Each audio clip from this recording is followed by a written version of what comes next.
vous plaît, tâchez de vous lire le communiqué, enfin, on a un problème.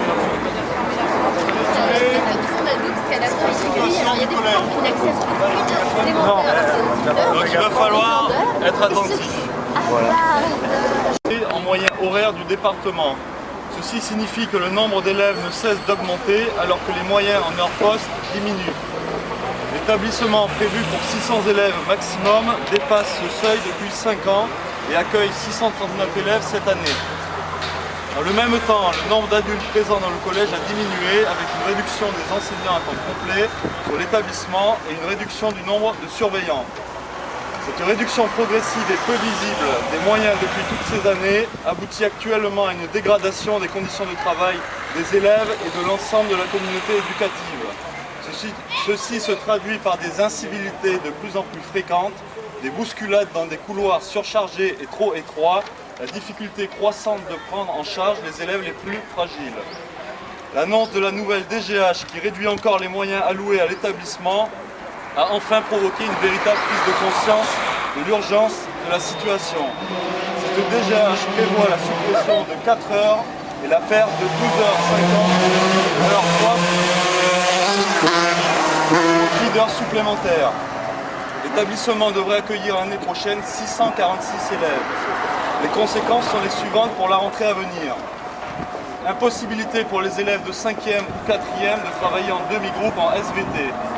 Réduction du soutien en français en 6e, 1 heure par semaine à 1 heure par quinzaine.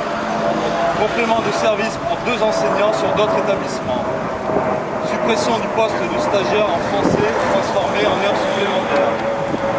Cette situation inacceptable nous a conduit à entamer depuis le 1er mars un mouvement de contestation qui s'est décliné en plusieurs journées de grève très massivement suivies par les enseignants. Reconduite après le premier entretien infructueux et hypocrite à l'inspection académique. La mobilisation ne s'en est pas tenue là, ont été réalisées des distributions de tracts, une concertation avec les parents d'élèves, un blocage du rond-point, la signature de pétitions et enfin, comme vous le savez, une action forte d'installation devant le collège à l'initiative de 3 parents d'élèves courageux et déterminés. Le campement devant l'établissement a été un moyen très efficace pour rendre visible notre mouvement et unir parents et enseignants dans la même lutte. 2 réunions parents-enseignants ont réuni à chaque fois une 50aine de parents d'élèves et l'opération Collège Mort de mercredi a été une très grande réussite dans la mesure où seuls 15% des élèves ont été envoyés au collège par leur famille.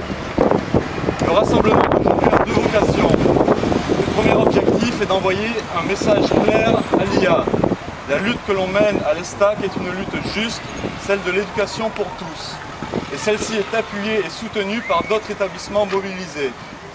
Le collège l'ESTAC n'est pas le seul à trouver scandaleuse la réponse formulée par l'inspection académique à ces revendications.